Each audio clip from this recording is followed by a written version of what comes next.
Battle through the heavens के एक और न्यू वीडियो में आपका स्वागत है। पिछले एपिसोड में हमने देखा था प्रोफाउंड रिवर अलायंस और hall of soul fallen star pavilion में घुस गए थे क्योंकि यहाँ पर एनिमी टीम में 3 बांसेंग हो गए थे। तो इस तरह से फॉल्न स्टार पवेलियन में सिचुएशन खराब हो गई थी। फॉल्न स्टार पवेलियन इस फाइट में टोटली डिसएडवांटेज में था। तो याला और रिस्क को जानते हुए भी 2 बांसेंग को फाइट करने के लिए चुनते हैं और जो बांसेंग इनिशियल लेवल पर था उसको किल्ले लिटिल फेरी डॉक्टर और मेडुसा को मिलकर रोकने को कहते हैं। पर फाइट जब होती है याला तो अपनी अल्केमिस्ट एबिलिटी की वजह से उन दोनों बांसेंग को अच्छे से रोक पाते हैं। पर लिटिल फेरी डॉक्टर मेडुसा और किनलिन बांसेंग की स्ट्रेंथ से ह्यूज गैप की वजह से उससे पिटने लगती है। तीनों लेडीज मिलकर ट्राई करते हैं पर भी इसको संभाल नहीं पाते हैं। पर दूसरी ओर शेयन के साइड में कुछ तो अच्छा होता है। केव का जो दरवाजा था वो टूट कर बिखर जाता है। अब आगे तो ये एपिसोड स्टार्ट होती है और हम लोगों को याला के साइड में दिखाया जाता है।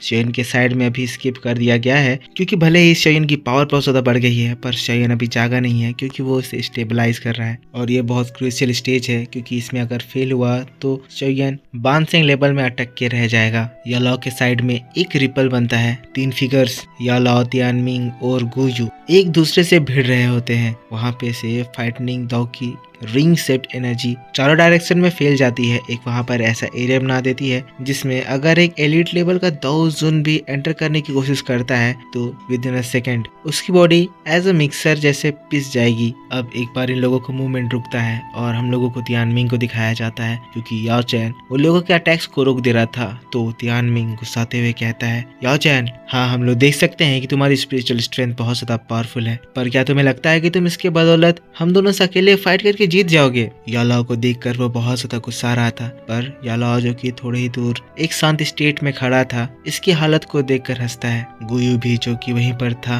वो भी हंसता है पर गुस्साने वाला हंसी। एज तियानमिंग और गुयू दोनों को ही इस बात से चिढ़ मच रहा है कि अगर ये लोग अकेले अकेले इस यालाओ से फाइट करते तो यालाओ इन लोगों को बड़े आसानी से निपटा देता। तियानमिंग के बाद अब गुयू यालाओ को सुनाने लगता है। कहता है, इसकी रूमर मैंने भी सुनी थी कि एंशिएंट टाइम में जो अल्केमिस्ट थे उनकी फाइटिंग एबिलिटीज बहुत ज्यादा ग्रेट होती थी। इसका रीजन था उनकी स्ट्रॉन्ग स्पिरिचुअल स्ट्रेंथ। इस याचन को देखकर लग रहा है कि ये भी इस अल्केमिसी की स्पिरिचुअल स्ट्रेंथ में हेवनली स्टेट पर पहुंच चुका है। वो हेवनली स्टेट जो कि 4 ग्रेट स्पिरिचुअल स्टेट्स में काउंट किए जाते हैं। लोवेस्ट मैन, सेकंड सोल, तीसरा हेवनली एंड सबसे ज्यादा high level D class level. यालाओ तुम हेवनली स्टेट पर हो। अगर इस सेंट्रल प्लेन को भी पूरा ढूंढा जाए तो ऐसे अल्केमिस्ट जो कि हेवनली स्टेट पर हो ढूंढना बहुत ही ज्यादा मुश्किल है। यालाओ की ये तारीफ कर रहा है पर कहते कहते ये बहुत ज्यादा गुस्सा आ रहा है। अपने मन में सोच रहा है कि मुझे इसे जल्दी ही खत्म करना होगा।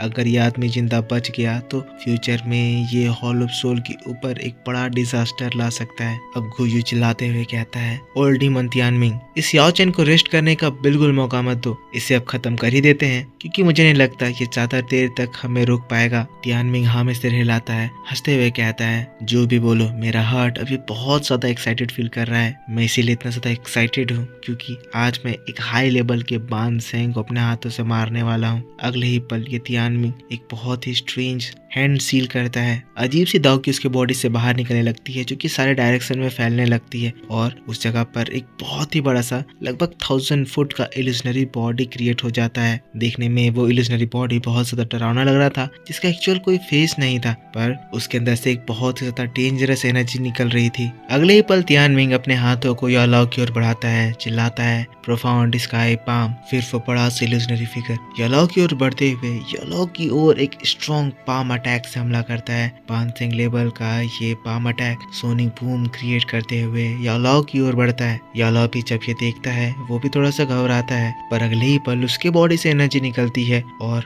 यालाओ भी एक बहुत ही बड़ा सा 10,000 फुट फायर पाम क्रिएट करता है जो कि उस इल्यूजनरी पाम से टकराता है। जोर का धमाका होता है। टकरार इतना ज्यादा भयानक था कि उससे एक दाव की स्टोन बनता है जो कि जैसे ही फैलता है उसके कांटेक्ट में दाओजुन आते हैं तो दाओजुन एक झटके में मारे जाते हैं। ये जो तूफान था उससे ओल्ड मिंग भी टकराता है और ओल्ड मिंग भी बचते हुए दूर उड़ जाता है। उसकी एनर्जी कम हो गई थी क्योंकि उसे इंजरी हुई थी पर यालाओ भी सेफ नहीं था। पर अगले ही सेकंड एक डार्क फ्रेंड आती है जो कि यालाओ को अटैक करती है। यालाओ क्योंकि बिजी था उससे बच नहीं पाता है। ये अटैक गुयू का था जिससे यालाओ काफी ज्यादा इंजर्ड हो जाता है। अपने आप को किसी तरह संभालता है लेकिन तभी उसे एक स्नेक की हिस की आवाज आती है। यालो जब उस ओर देखता है तो देखता है कि क्वीन मेडुसा बानसेंग के अटैक वजह से काफी ज्यादा इंजर्ड हो चुकी है और फिर वो बानसेंग उसको दूर उड़ा देता है। बानसेंग के अटैक्स इतने ज्यादा स्ट्रॉन्ग थे कि मेडुसा का जो स्नेक फॉर्म था और उसके ऊपर जो उसके टफ स्किल्स थे, यानी कि उसका जो चमड़ी है वो तक उस अटैक के वजह से फट जाती है। लिटिल फेरी डॉक्टर जब मेडुसा का ये हाल देखती है चिल्लाती है, लेकिन फिर वो उस तियानजुन को रोकने के लिए जाती है जो कि मेडुसा को खत्म करने के लिए बढ़ रहा था। वो उस थर्ड तियानजुन के आगे जाती है और फिर अपने हाथों में पॉइजन का एक बहुत ही कंसंट्रेटेड फॉर्म इकट्ठा करती है, जिसके बाद एक पॉइजन बॉल की तरह उसके हाथों में बन जाता है। इसे वॉफुल पॉइजन कैलेमिटी कहा जाता है। जिसके बाद लिटिल फेरी डॉक्टर एक पिल को अपने हाथों में क्रश करती है। ये पॉइजन पिल था और फिर एक व्हाइट फॉग निकलता है और ये सारी चीजें एक साथ मिक्स होती है और उस थर्ड तियानजुन की ओर जाती है। फिर एक धमाका होता है। अटैक तो बहुत ज्यादा तेज हुआ था, पर जो लिटिल फेरी डॉक्टर की स्पीड है वो तियानजुन के डिटेक्शन से ज्यादा नहीं है, इसलिए ये जो थर्ड तियानजुन है वो डिटेक्ट कर लेता है। अगले ही सेकंड वो लिटिल फेरी डॉक्टर के पास होता है और लिटिल फेरी डॉक्टर को बड़े आराम से एक तमाचा मारता है, उड़ा देता है। पर हाँ, लिटिल फेरी डॉक्टर ने जो पॉइजन समन करा था वो पॉइजन इतनी देर में उस थर्ड तियानजुन के ऊपर लग जाता है, मतलब वो पॉइजन उसके कपड़ों में लगता है और फिर उसके हाथों में लगता है। लिटिल फेरी डॉक्टर तो थर्ड तियानजुन के अटैक से दूर उड़ जाती है, पर लिटिल फेरी डॉक्टर का पॉइजन इतना ज्यादा स्ट्रॉन्ग था कि तुरंत ही वो जो बानसेंग है उसका कपड़ा चलने लगता है, जल के राख हो जाता है और फिर हाथ जहाँ वो पॉइजन गिरा था अगले ही सेकंड बानसेंग लेवल का वो पर्सन का हाथ एकदम सड़ने लगता है। पॉइजन धीरे धीरे करके उसे शरीर में चढ़ने लग रहा था। देखते हुए थर्ड तियानजुन एकदम शॉक्ड अगले ही सेकंड अपने हाथों से अपने दूसरे हाथ को काट देता है। ये शौक था कि बानसेंग लेवल की दौग की भी लिटिल फेरी डॉक्टर के पॉइजन को रोक नहीं पाई थी। बानसेंग का खून निकलने लगता है तो वो अपनी दौकी से अपने खून को रोकता है, पर अब अपना एक हाथ खोने के बाद ये बानसेंग बहुत ज्यादा गुस्सा गया था। गुस्साते हुए कहता है, मानना पड़ेगा तुम्हारे अंदर एबिलिटीज तो है कि तुमने मुझे अपने ही हाथ को खुद से काटने में मजबूर कर दिया, पर हाँ लड़की, तुमने जो ये किया है तुम्हें इसका प्राइस तुम्हारी जान देकर चुकाना होगा। मेडुसा को छोड़ वो लिटिल फेरी डॉक्टर को मारने के लिए बढ़ता है। लिटिल फेरी डॉक्टर पीछे भागती है, पर तब उस बानसेंग के सामने किल्लिन आ जाती है। किल्लिन की ग्रीन एनर्जी फैलते हुए उस बानसेंग को ब्लॉक करती है, पर ये जो बानसेंग है वो हंसने लगता है, कहता है तुम्हारी ये बेकार और कमजोर इफर्ट मेरा कुछ भी नहीं बिगाड़ सकती हैं। ये जो बानसेंग है ये तीनों दाओजुन को मिलाकर भी नहीं डर रहा था,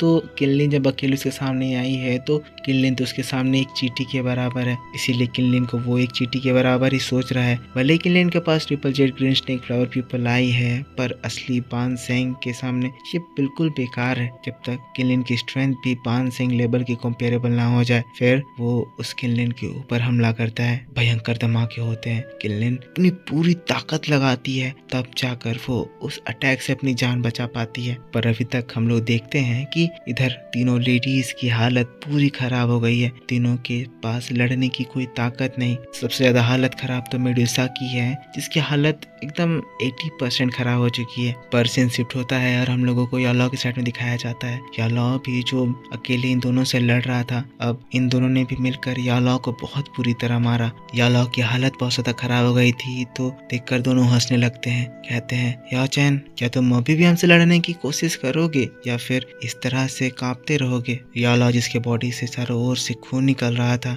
लड़खड़ाते हुए उन लोगों को देखता है। पर अभी भी यालो उन लोगों को फ्री छोड़ नहीं सकता था, क्योंकि अगर ये लोग फ्री हुए तो इस जगह पर फॉल्न स्टार पवेलियन के लोगों से खून की नदियां बहा देंगे। तभी यालो किल्लिन और लिटिल फेरी डॉक्टर को देखता है, जिसको वो थर्ड तियानजुन बहुत बुरी तरह मारता है। अब कुछ स्प्लिट सेकेंड के लिए ही यालो का ध्यान भटका था कि उसे अपने पास एक फिरोसियस अटैक फील होता है। अगले ही पल आवाज आता है। बैटल के बीच में डिस्ट्रैक्ट होना अच्छी बात नहीं है। दोनों लोगों ने मिलकर यालो के ऊपर अटैक करा था। यालो को डायरेक्ट हिट पाते हुए सीधा जाकर फॉल्न स्टार पवेलियन की बिल्डिंग से टकराता है। टकराकर खून की उल्टी करने लगता है, नीचे जमीन पर गिर जाता है। अब ये जो नजारा था, ये नजारा फॉल्न स्टार पवेलियन के जितने भी एल्डर्स थे, डिसेबल्स थे, सभी ने देखा। देखकर वो लोग शॉक्ड, क्योंकि उनके लीडर की हालत ऐसी हो गई थी। पूरा फॉल्न स्टार पवेलियन का मोराल डाउन हो गया था। सभी लोग एकदम शांत। तभी एक आवाज गूंजती है। ये आवाज उस तियानमिंग की थी। तियानमिंग स्टाइल में हवा में चलते हुए आगे बढ़ता है, कहता है, फॉल्न स्टार पवेलियन के मेंबर्स, तुम्हारे लीडर याओ चैन ऑलरेडी हार चुका है, पर अभी भी तुम हार ना मान कर इस तरह से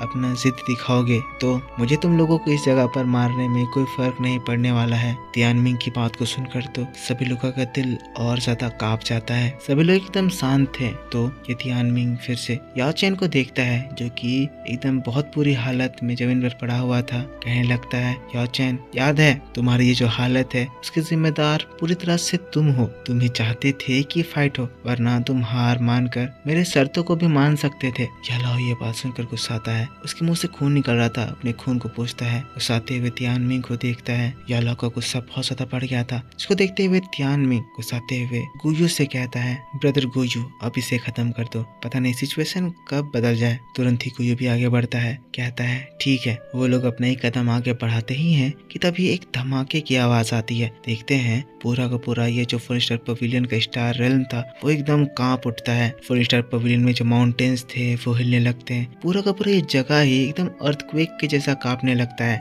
अब ये जो अचानक से ये चीज हो रही थी, गुयू और तियानमिंग देखकर शॉक्ड कहने लगते हैं आखिर ये हो क्या रहा है। लेकिन तभी हम लोगों को एक माउंटेन को दिखाया जाता है जो कि इतना बड़ा सा माउंटेन एकदम एक्सप्लोड कर जाता है। माउंटेन के टुकड़े चारों ओर बिखर जाते हैं। जिसके बाद एक आवाज गूंजती है, आज के दिन जो भी मेरे स्टार रेल्म से बिलोंग नहीं करता है उसे मैं मार दूंगा। अगले ही पल पूरी जगह में एक बहुत ही टेंस प्रेशराइजिंग ऑरा फैल जाता है। यह ऑरा जब सब लोग फील करते हैं एकदम शॉक्ड। तियानमिंग, गुयू और वो बानसेंग भी ये चीज फील करके एकदम हैरान एक साथ चिल्लाते हुए तीनों कहते हैं, ताओसेंग पर ये कैसे पॉसिबल हो सकता है? मतलब क्या सच में आया? शोयन ने डायरेक्ट ताओसेंग लेवल पर ब्रेक थ्रू कर लिया है। अब आएगा बहुत ज्यादा मजा। पर इसी बात के साथ बैटल थ्रू द हेवंस का ये वीडियो इस जगह पर खत्म हो जाता है। तो दोस्तों आई होप आपको ये वीडियो जरूर पसंद आया होगा। इसका जो फुल वीडियो है नेक्स्ट पार्ट मेरी गोडता को चैनल में सैटरडे के दिन अपलोड कर दिया जाएगा। तो इसीलिए इस वीडियो पर जमकर सपोर्ट दिखाइए।